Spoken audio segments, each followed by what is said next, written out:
Pernah tak anda tertanya-tanya apa yang berlaku di dalam lift pada waktu malam?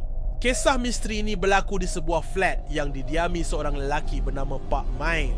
Setiap malam, tepat jam 3 pagi, Pak Mail akan menaiki lift tanpa henti. Jiran-jiran yang melihatnya mula mempersoalkan kewarasannya.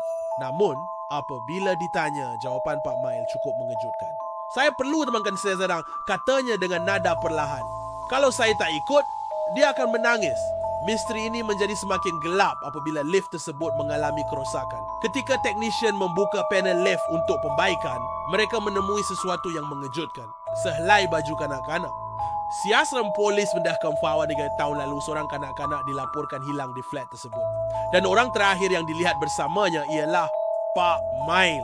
Tapi kini Pak Mail juga telah menghilang. Yang tinggal hanyalah pesanan ringkas. Dia dah tak keseorangan lagi. Jika anda kuat dan nakio misteri sebenarnya, jangan lupa like, share dan subscribe untuk lebih banyak cerita menarik. Jumpa lagi dalam episod akan datang.